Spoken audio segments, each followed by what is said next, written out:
Huh? So this welding is used for seat welding, and instead of this arc welding, we can use the spray printer. So in that it used for painting the car body. So it is a typical example of an industrial robot. And look at the joint. How many links are there in this robot? How many links are there? So the first link is in base, second link it is, and third, fourth. So this is a 4-link robot, and the joints are basically what type of joint? There are two type of joint is generally used in robotics. So this type of joint is rotary joint. How we represent this robot? So first joint is rotary, so R. So first joint means the joint 0 is R0, second R1, third R2. So how many motors are here for joint control? 1, 2, 3, and other for end effector. Now look at this sphere. So it create a sphere, and there are two sphere. One is in outside and other in the inside. So the inside portion, outside is the maximum reachable area of the end effector. Means that the end effector will reach at this point. That beyond that it is not possible, and also inside that it is not possible.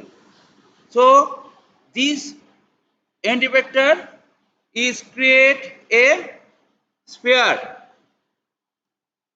So due to the physical limitation or the mechanical limitation of the end effector, it is not able to reach everywhere.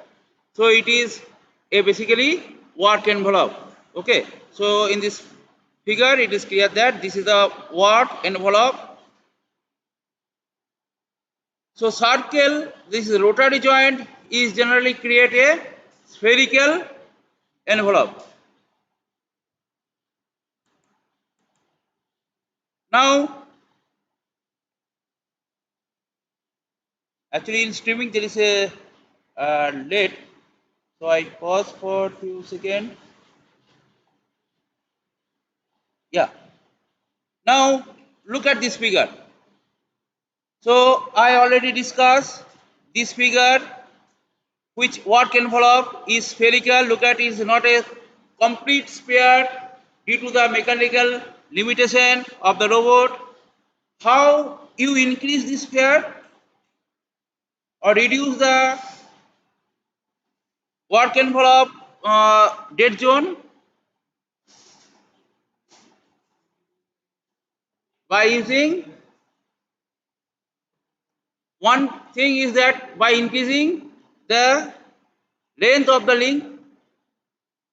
By increasing the length of the link, we can increase another by making it a thin, because the dead zone is appeared due to the body part of this robot, because this link went downwards, then it hit its body. So if it is thin, then more area should be covered. So I can say that the work envelope, that area or volume, not area because it is in 3 dimension, so it should be volume. The volume covered by the end vector. And why I call the area? Because we can increase this area, and area into which become volume. Okay. So first you consider the area which is covered then it increase its width. So it becomes the volume of the end effector which it reach. Okay. Now look at this type of robot. So one by one I will detail discuss about the different types of robot. Now this type of robot, first joint is rotary joint, second joint is again rotary joint, and third is prismatic. Okay, the third joint is prismatic joint, means it able to move linearly. So this move linearly. Okay, now look at this work volume. So this work volume not a complete cylindrical. In the middle, its width increase because our hand, look at this, our hand is increased and gradually it's decreased. The radius gradually decrease. So in middle is reach maximum end and then it's gradually decrease. And due to this linear movement, it's actually decrease. And the third figure is what type of robot? Cartesian. So its work volume is Cartesian and all joints are prismatic.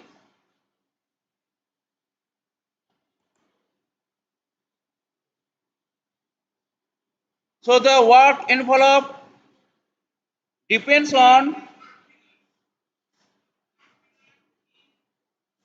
please mute you.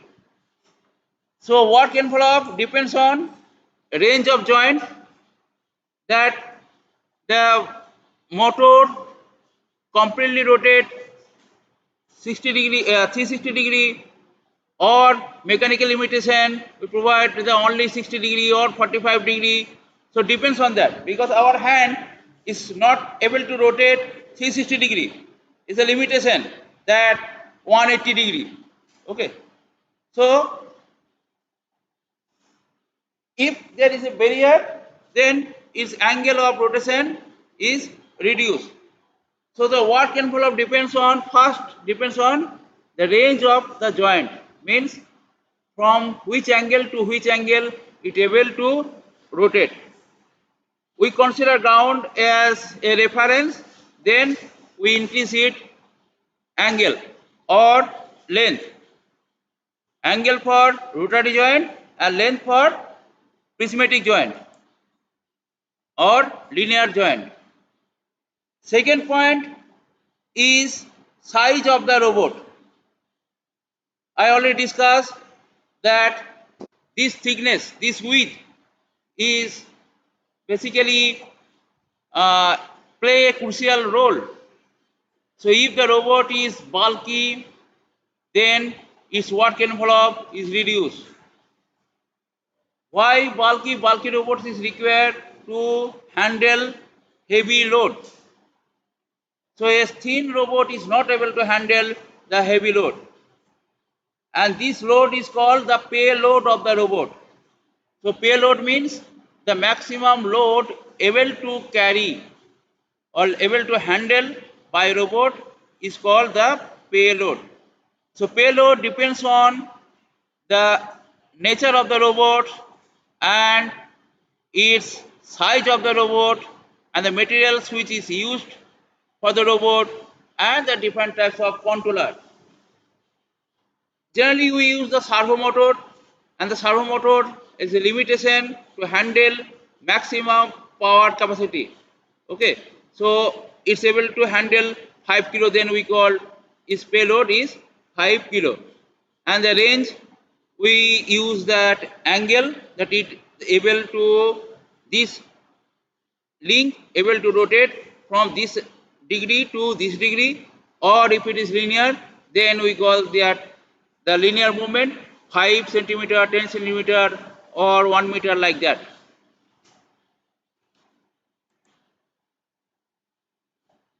So third point, the work envelope depends on the types of joint, that which type of joint it is used, the linear joint or rotary joint.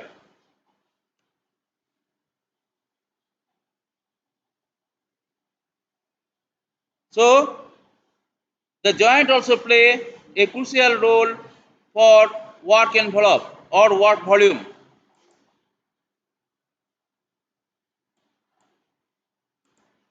Now, the function of limit switch is that when it touch, or we can use the proximity sensor.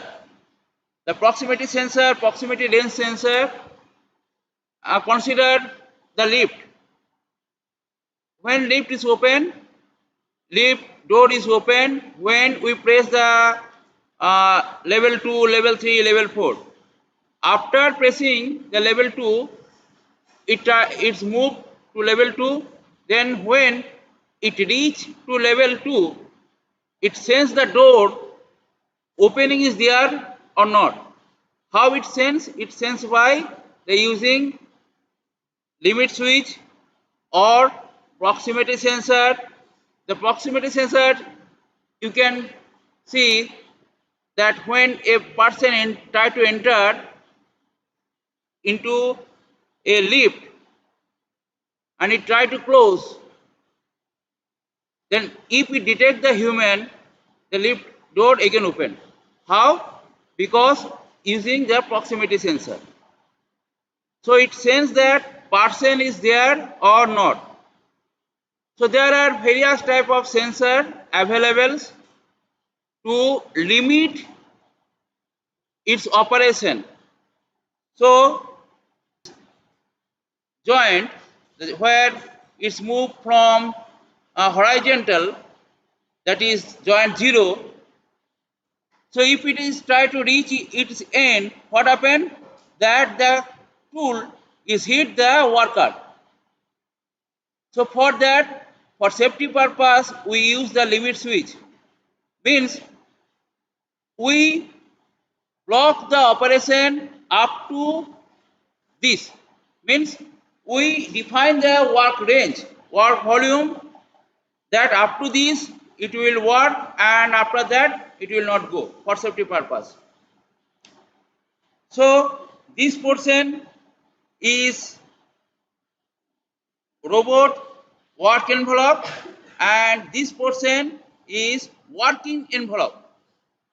So two type of envelope we seen, that one is the robot envelope where a end effector able to reach any position of this envelope. So this is called the robot envelope or workspace.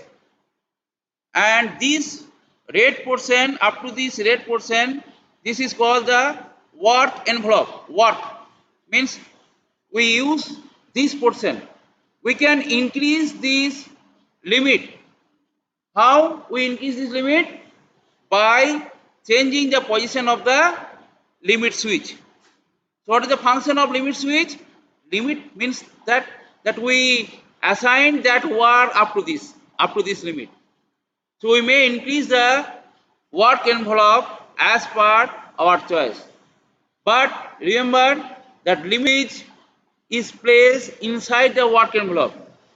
So it reduces the efficient work volume. It reduces the efficient work volume. So give me another example without using limit switch. How we can manage the length of this motion without using limit switch.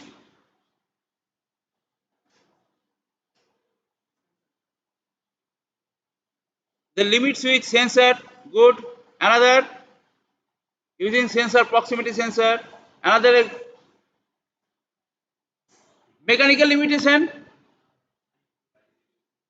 Mechanical limitation. You use a block so that the motion is hampered.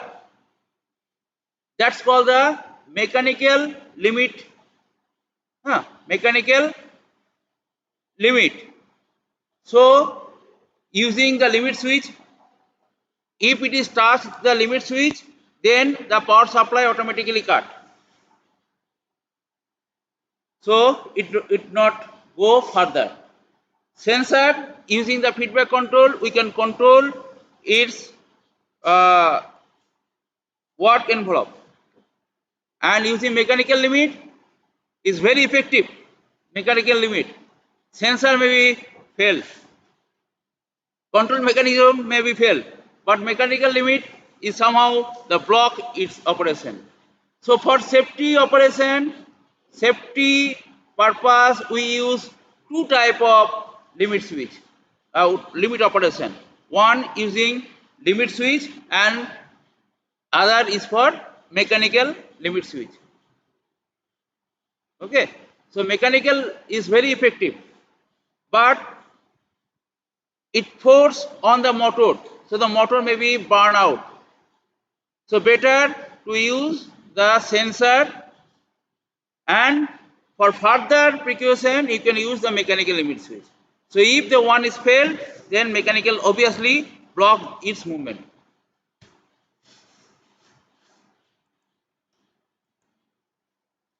Now this is the example that it is not in linear position. So here the box is in this.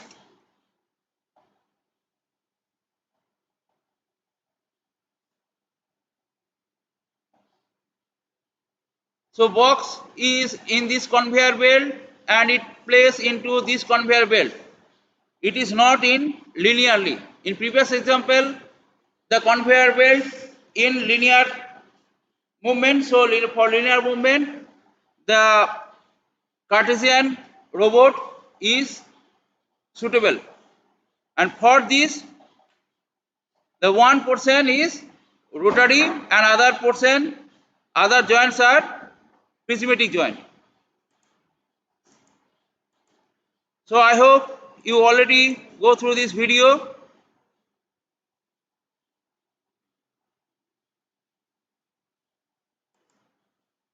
It's already shared in your WhatsApp group. Okay, check. Now this is the work envelope.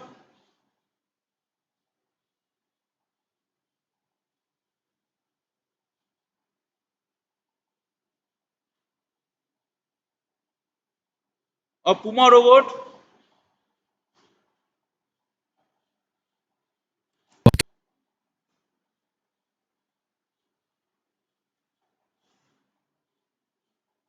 So that using this end vector, we draw a circle. And look at, this is the mechanical limit. Okay, beyond that, this end vector not able to reach due to this link hit the body part. So this link hit the body part. So this is the limitation. So look at left side and right side, both sides have some gap, and this gap is due to the mechanical limitation due to its own structure. So structure is a constraint for work envelope. So we studied there are three types of things which is involved. First is the body structure, that is joint. Second is joint, and third is size.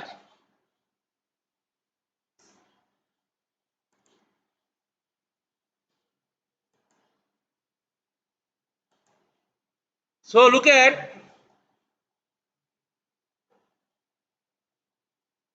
this structure.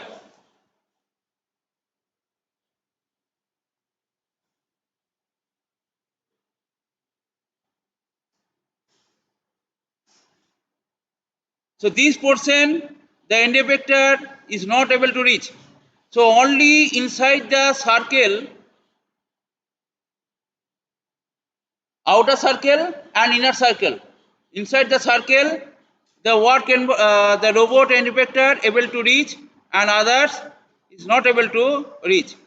Now in exam, what type of question is arise? So the question, I give you the question like that draw the work envelope of Puma robot. So this robot is the type of Puma robot, then you have to draw this envelope. Or I give you the Cartesian robot that all joints are prismatic, then you have to draw the work envelope. And other is how you reduce the work volume of a robot. Then you have to mention limit switch, proximity sensor, and mechanical limit switch. Mechanical limit. So you have to mention that to get the full marks.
Now next topic of discussion, robot kinematics.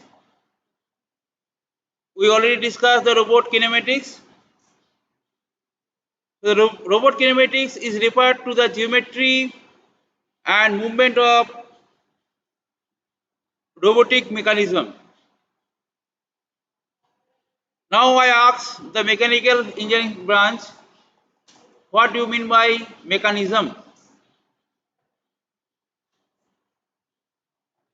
How you define mechanism? If someone asks you, define mechanism.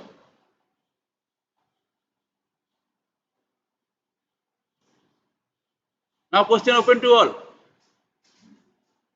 What do you think by mechanism?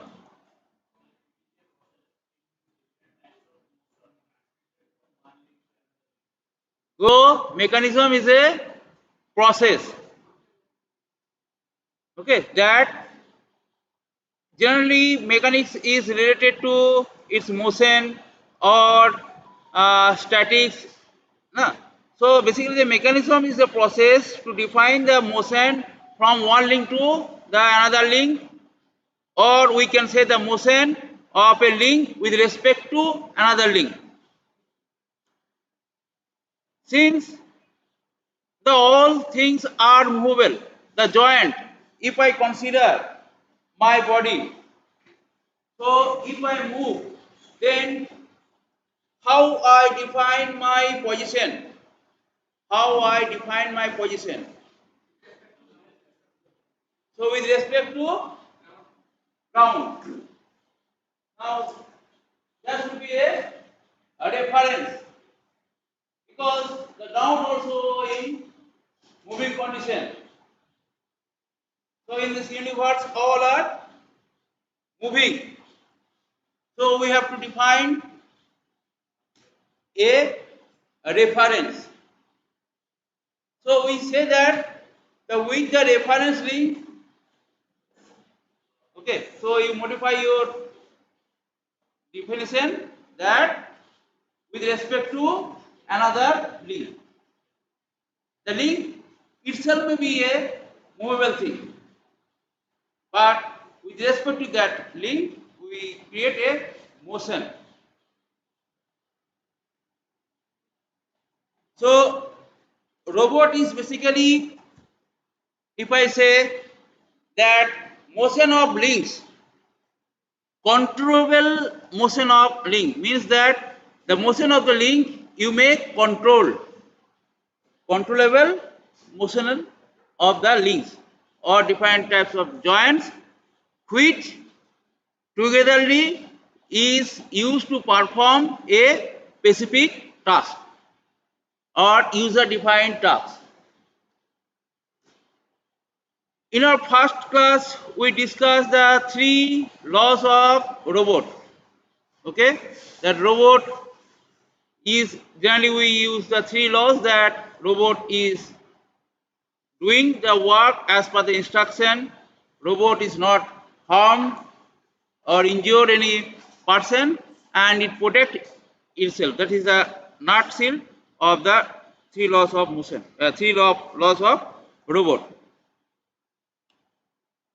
So, to understand this movement of robot mechanism, we have to understand that degree of freedoms, joint types, and transformation matrix. Those are in mechanical or computer science. I hope they already studied the transformation matrix. For computer graphics, the transformation matrix is essential, and for this type of correlation movement, the transformation matrix is essential for mechanical also. So to understand the all robot movement, robot link movement, we have to go through the transformation matrix. Now degree of freedoms. Degree of freedom means the joint is able to move in which direction. Okay, so what are the direction that the joints able to move, and due to the joint movement, due to the joint movement, the robot or a mechanism is hold. First is the goal of the robot kinematics. The goal of robot kinematics is the real world application, coordinate frame transformation,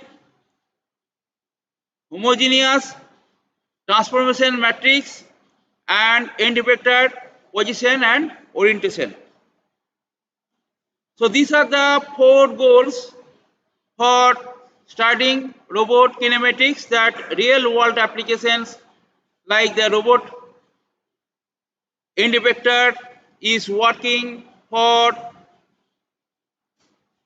spray painting or cutter or welding purpose. So there are different applications of robot keepers.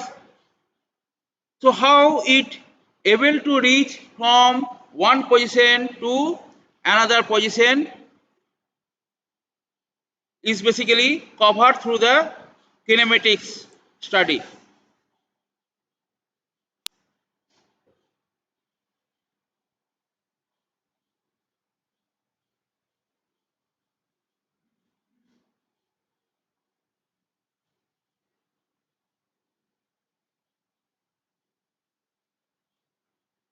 Now, degrees of freedom is the number of independent parameters that can fully define the configuration of a robot. So how degree of freedom is defined? That it refers the number of independent parameters that can fully define the configuration of a robot. So each joint in a robot contribute to its degree of freedom. So each joint contribute, but we not say that there are 4 joint means 4 degree of freedom. Okay, so for degree of freedoms is independent parameter that can fully define the configuration of a robot. The one kind of joint we discussed, that hinge joint. So look at the figure, the varieties of hinge joint is shown, and basically this type of hinge joint you can find in the door. Look at the door. Here the figure number 3 is used in our door. So hinge joint is basically used for rotary joint.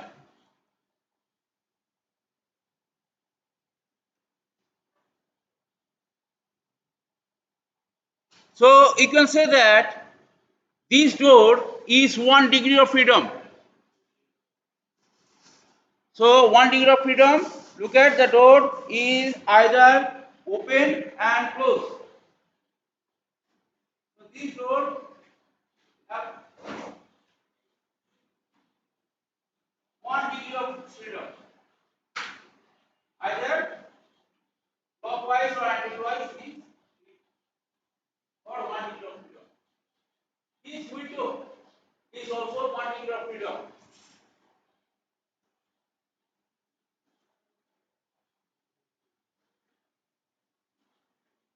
Now our hand, how many degrees of freedom?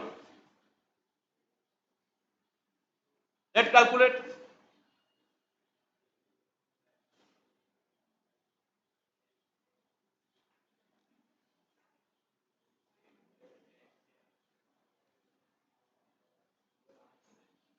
There are 7 degrees of freedom in our hand.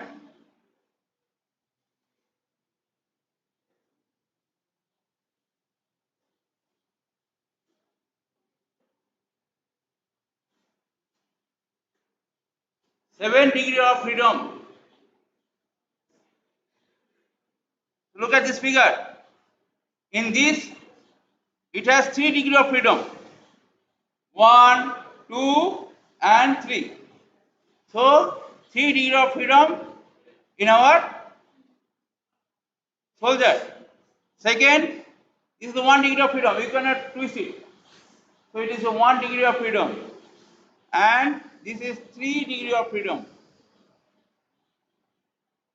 Okay. So basically our hand is 7 degree of freedom.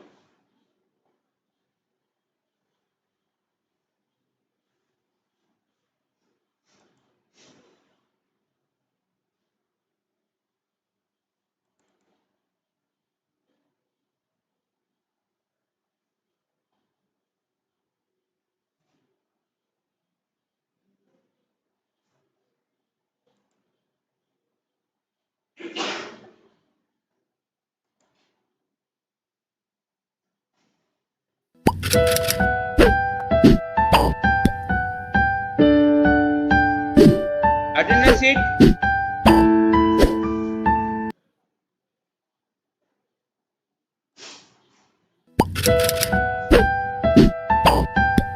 So look at this video for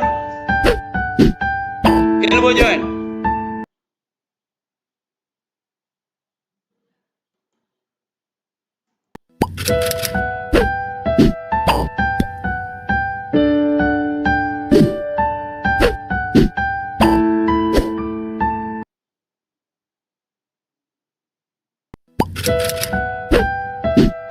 So there is no motor, but its joint is moved. How it is moved? Due to how human joints are moved.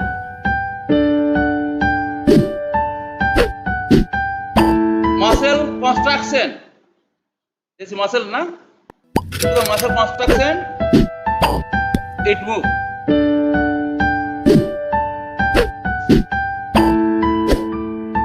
So it is not a true hinge joint. Our human bodies is not not a hinge joint. It's basically ball and socket joint.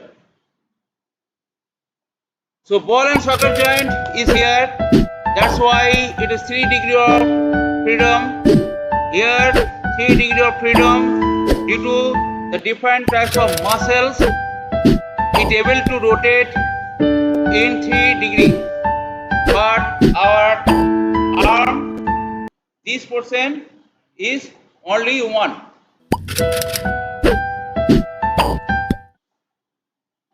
So that's all for today class.